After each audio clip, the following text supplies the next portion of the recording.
This episode is all about development potential property. Now, when you're looking at development potential property, the first thing is that it probably excites you, right?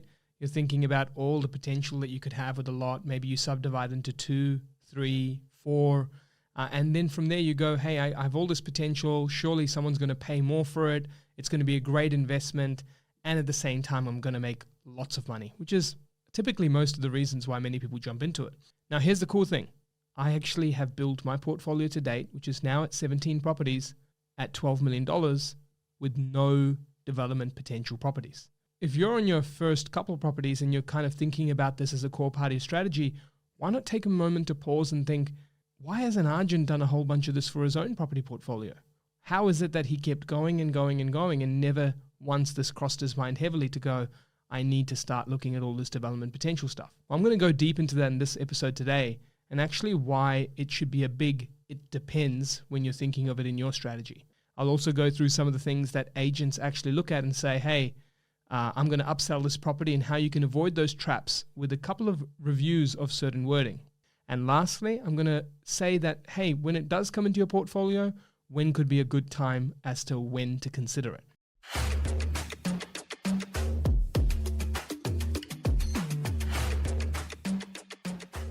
So let's take you back to firstly, the actual pitfalls that many people don't realize in hunting for development potential property. Number one is when I start looking at development potential property, it usually means that it has larger land. Now, what does larger land mean? It means that a property is also likely to have an older age. And then you compound older age on larger land with someone holding it, thinking that there's all this potential, they're going to do something to it.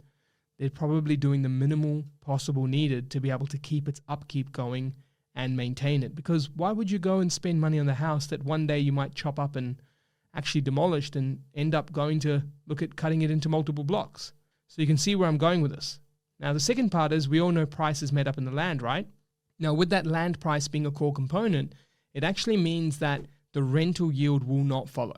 Let's say you have two exact houses side by side, but the only core difference in one of them is one's maybe 800 square meters of land and the other's 500. You could bring these two examples up to a property manager, and I can tell you right now that they will not give you worlds apart rental appraisals. And the reason is very few people are willing to pay substantially more on rent just for a little bit more grass. And that's a core concept to understand, that it's the house that makes up most of the rent, when it's the bedrooms, the bathroom, the finishes. All these different aspects are going to be the drivers of rents in that particular example. So it means you're automatically willing and wanting, as part of your strategy, a lower yield. Even if it's unintentional, you're probably going to get that. And so as a result, that part is the thing that kills cash flow in a portfolio and may kill your ability to scale, especially as you need rents to show in your mortgage applications at higher levels to be able to get more lending and more borrowing and more holding and more comfort. And so this is the first part as to why I didn't go down that path. The second part is many people see development potential as development success, and they're actually two different things. To give you some examples, if you look at development potential, you might have many aspects that make it have that potential. For example, frontage, zone, or land square meterage. These seem to be three pretty common ones. And as soon as agents get a sniff of one of these, maybe even two, they chuck on a big STCA, which stands for subject to council approval. Some will use different words like STDA, which, by the way, probably doesn't sound the nicest as well. But you know what? Some agents will use that. And so that's subject to development approval, not what you were thinking before, by the way. So on that note, when you look at these terms, they're thrown in there because one or more of these boxes get ticked: the zone, the square meterage, the frontage. But what are some examples of things going heavily wrong? For example, let's take due diligence. Say you have a certain easement, and that easement could be a sewer pipe that crosses certain parts of the land that makes it very difficult for you to fit that next dwelling in that land. The next one might be, sure, you've got the right frontage, but what happens if you don't have the right depth of the block to create the right square meterage and then go do what you want to do? Or lastly, what happens if it's got the potential from the zoning, but the block itself doesn't meet other parameters and things aren't as clear?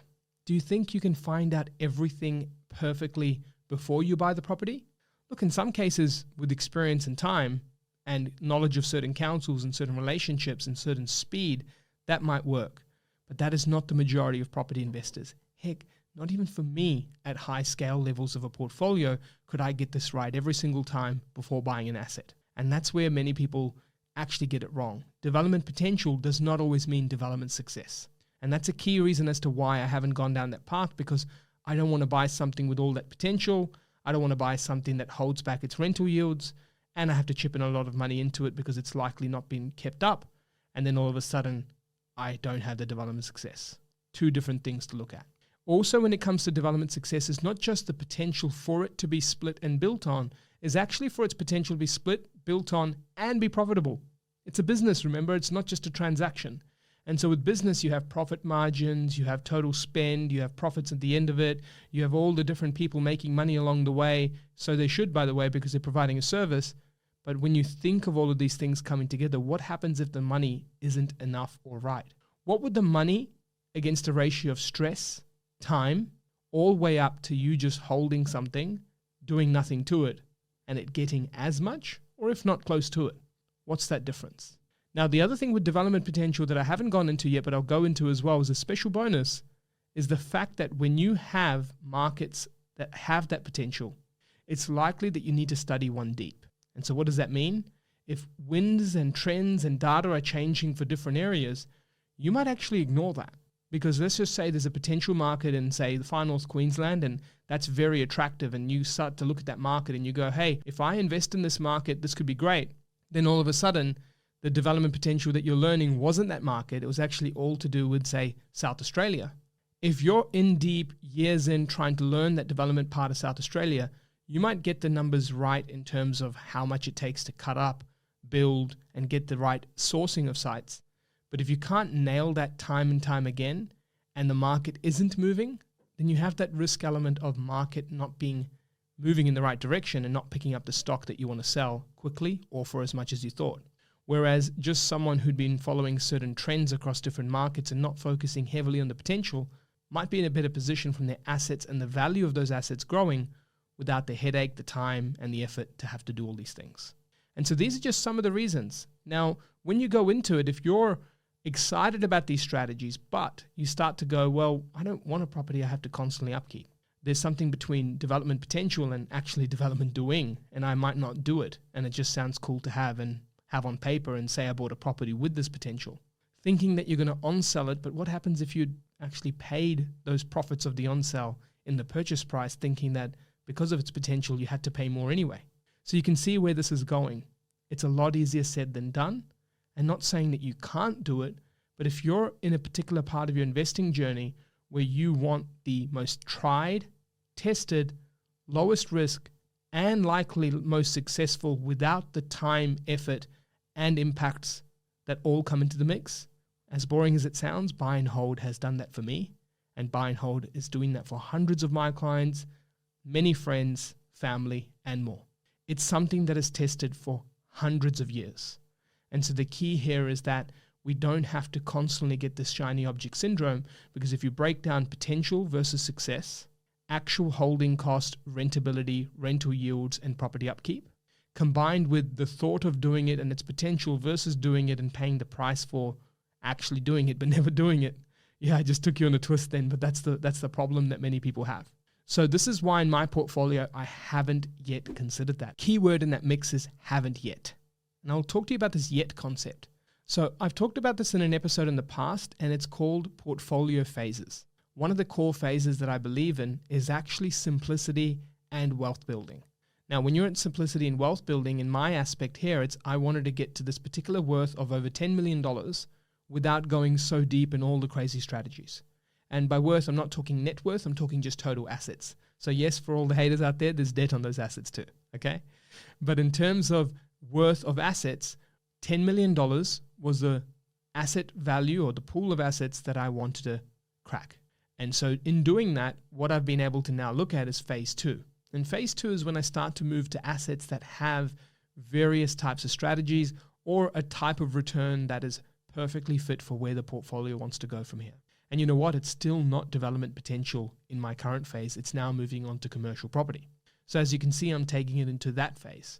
Now, when I said the word yet, does that mean, it won't come up? It may come up in the future, but it has to be a phase in which I'm okay to learn, okay to make mistakes, okay to give up some of the things I've mentioned that you do give up in yield, holding cost, development potential versus development success, and go through a learning journey knowing that I'm going to be okay due to the portfolio built to date, due to the transition to commercial and high cash flows, and due to the buffers built. So when you think about all that I've shared today, I hope this gives you some transparency into when development potential may be right and why it's not what it's always made to be.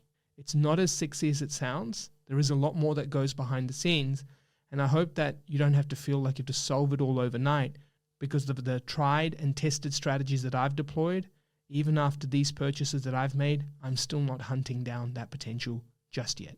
Now, on your investing journey, in terms of these tips, consider the opposite side of development potential, because it might not be what you want. If it is something that you want, go out there, learn as much about it, and really make sure that you can translate that development potential to development success, because that line in the middle is where many people get it wrong. And this is why I'm not going so deep into it and so heavily into it all across the country, because there's a lot to learn.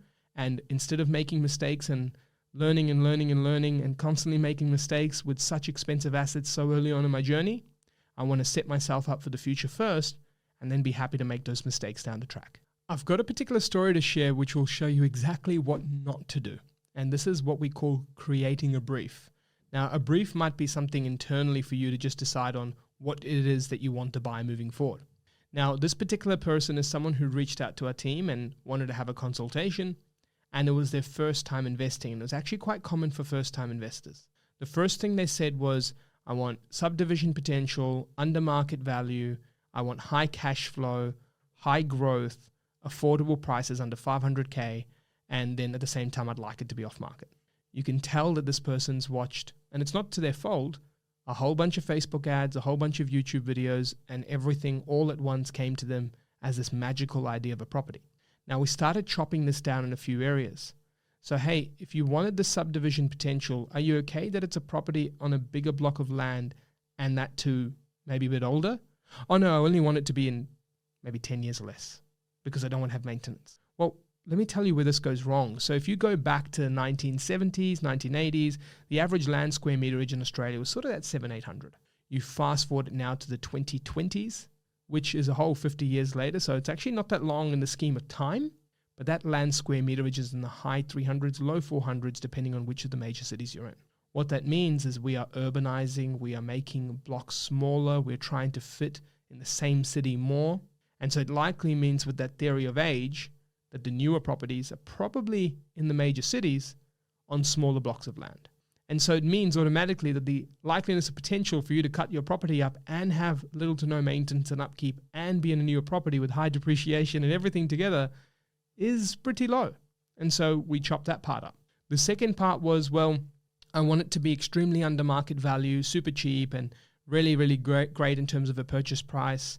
And I then said, hey, well, if you had a development potential block and you were looking to on-sell that, do you not think you'd attract a premium for the right block considering you're on-selling it with all this potential? And they're like, yeah, it's actually true. And so that firstly threw that out of the water, where they said, well, I don't want that to be then extremely underpriced, because then something may be wrong with it. And let's just say it's those 1 in 1,000 scenarios where it happens. They still knew that the odds were stacked against them, and they'd likely be on the sidelines waiting for that right one to come along and missing out a whole bunch of people, whole bunch of assets that may come through and actually be ticking their goals. It's kind of like that lion, where the lion's like waiting and I think it's like the wildebeest and just all running around and they're all coming through and you go, wait, I'm waiting for it, development potential, crap, you don't catch it, right? It's kind of like that. And so that's kind of what I imagined and what they imagined when they started hearing for it. The next part is yields. And with yields, you can't actually grab that and ensure that it's very, very high unless the property is in an extremely affordable area. And as a result, the rents are high in that area. And which I said to them, hey, look, it's possible. But in this particular case, due to all the other boxes they wanted to tick, it really wasn't possible. And so when you start layering it down, I asked them the most important question, which is, what do you really want out of investing? And they said this: I'd like to buy a property that grows well, so I feel like I'm progressing towards my goals. And then we unpacked multiple goals and we said, well, the goal needed multiple properties.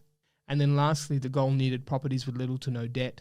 And then I asked them one more part, which is around their time, availability, and how much they could put aside to developing long term. And they said little to none. So in the end, we landed on a strategy that was buy and hold. It turned into multiple properties for them. It turned into a plan that gets them to their long term of holding multiple properties. And we still gave them something to chew on, which was the renovation potential. And that was pretty cool. And so they felt like they could still get their hands on something. They could still scale out a portfolio, get high yields, and in the end, produce an income. Do not be that person that has 1,000 things that they want to do, but realize that those 1,000 things that they want to do aren't what they need to do to get to an outcome. Now, in later phases of his life, he did feel and did think that one day development potential may come up, and he just wants that to be an asset at a later phase of his journey, because getting his goal and making sure it went well was number one. And knowing that we only needed 3 properties debt-free to be able to hit his goal actually allowed us to get clarity on doing that first, which we've now completed, and now we're moving to phase 2. Phase 2 is where he might seek all those extra assets that he wants with the potential he wants and is willing to take the risk, but with much more of an open mind in terms of having every single thing stacking together, because they don't always align with each other. I hope that story gives you a bit of insight into where people get it wrong from stacking everything together, and also where people just need to take a step back and get clarity on what it is they truly want and get there with the easiest, most low risk possible way, which is likely a whole bunch of buy and hold assets in great growing markets, timed well, affordable with good yields that you can pull equity out of and do it all over again. And so this is exactly what happened for this person. In the end of it all, when you think of clarity, that is usually people's number one issue when it comes to investing. And if you have too much sizzle, too much information, too many things to do, you're probably going to lose that clarity and as a result get stuck or constantly being that lion that's waiting for that hunt and nothing happens at all. Don't be that person. And on your journey for investing, if you are going to make development potential a key thing, make sure it's development potential that meets development success.